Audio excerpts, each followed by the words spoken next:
ज्या नेत्याने देशामध्ये मंडल आयोग लागू झाल्यानंतर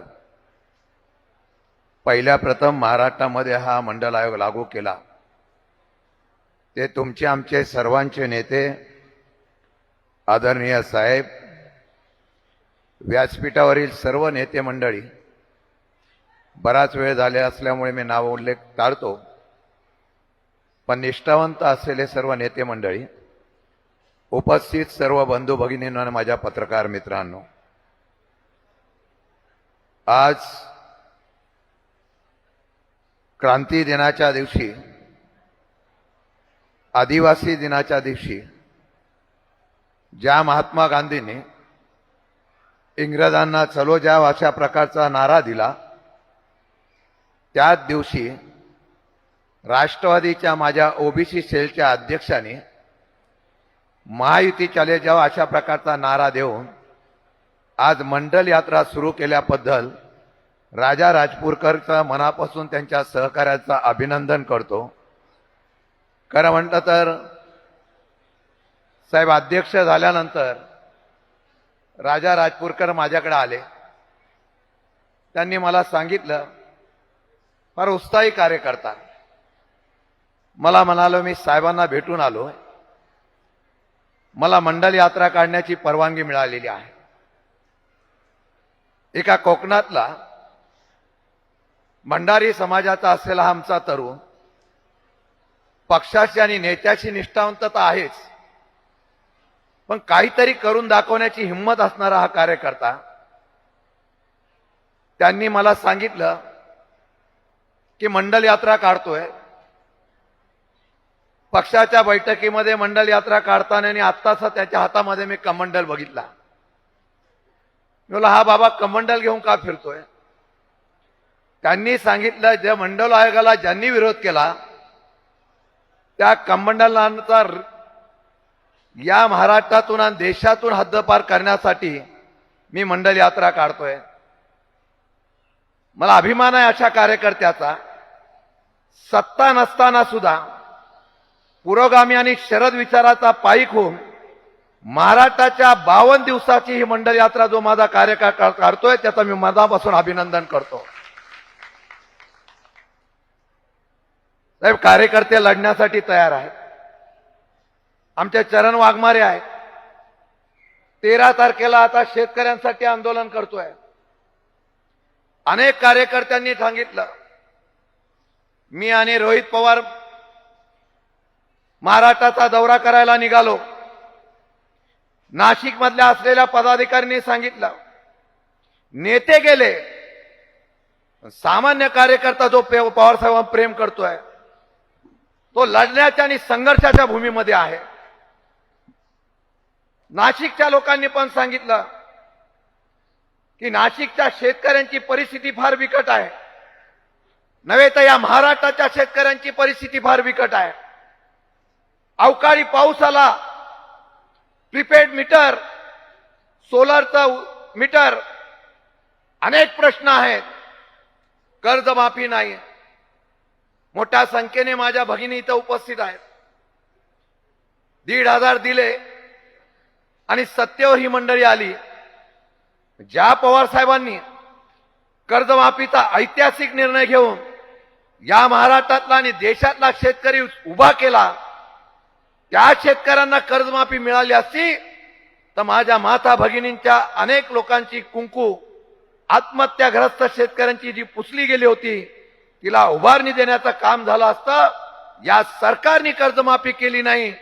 लोकांच्या मनामध्ये रोष आहे। माझं एवढंच म्हणणं आहे राजा राजपूरकरांना की महाराष्ट्र असा पेटून दाखवा। या लोकांनी सत्तेच्या समीकरणासाठी फक्त धर्माच्या बरोबर वाद वाढवला, जातीभेद निर्माण केला। पण जातीभेद निर्माण करत असताना माझ्या समाजामध्ये सुद्धा तेढ निर्माण करून दिली। मध्यंतरीच्या निवडणुकीमध्ये सत्तेवर येताना यांनी काही आखणी केली, मराठी आणि ओबीसीचा वाद लावला, मराठी आणि मुस्लिमांचा वाद लावला, धर्माच्या बरोबर आरक्षणाचा वाद सुद्धा लावला। माझा एक साधा प्रश्न आहे, आमच्या पक्षाने आणि अनेक नेत्यांनी सांगितलं, आरक्षण द्यायचं असेल तर ज्याचं आरक्षण आहे त्याला न धक्का लावता आरक्षण द्यावं. परंतु आजही आरक्षण मिळालं नाही. देणाऱ्यांच्या हातात असताना फक्त ही झुंज लावायची आणि सत्तेवर बसणारे या असलेल्या सत्ताधाऱ्यांना राजाजी तालुक्यामध्ये फिरा आणि अशा पद्धतीने या ठिकाणी जनजागृती करा की उभय ओबीसीचा तारणहार ज्या व्हीपी सिंगांनी आपल्याला अधिकार मिळाला असताना मंडल आयोग लागू केला, सत्ता गेली तरी मंडल आयोग लागू केला. असाच नेता माझ्या पक्षाचा आहे. सत्ता गेली तरी हरकत नाही, पण डॉक्टर बाबासाहेब आंबेडकरांचं असलेलं मराठवाडा विद्यापीठाचं नाव या शरद पवारनी देऊन या महाराष्ट्रामध्ये पुरोगामी विचाराचा या ठिकाणी पाया रचला. आमची अपेक्षा हीच आहे. मंडल आयोगाची अंमलबजावणी झाली. माझ्या माय भगिनींना सांगतो, 1,500 रुपये दिले म्हणजे आज सरकारने उपकार केले नाही हो. पण 33% आरक्षण देऊन महिलेच्या हातामध्ये 15 ऑगस्टची या ठिकाणी झेंड्याची दोरी ओढण्याचा अधिकार सुद्धा माझ्या या नेत्यांनी दिला. आज मला तुम्हाला विनंती करायची आहे, हे निवडणुकीची समीकरणं बदलली. आज सकाळी मी आणि अनिल बाबू होतो.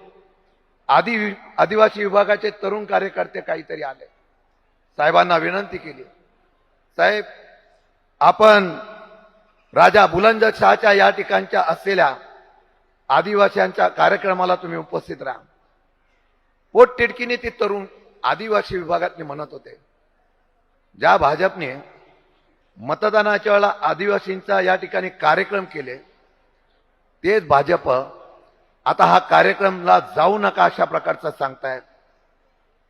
माझा राजा असाच आहे, जो समाज बघत नाही, जो धर्म बघत नाही, तो महाराष्ट्राचं हित बघतो. ते पवार साहेब त्या बुलंदशहाच्या असलेल्या आदिवासी कार्यक्रमाला उपस्थित राहत आहेत.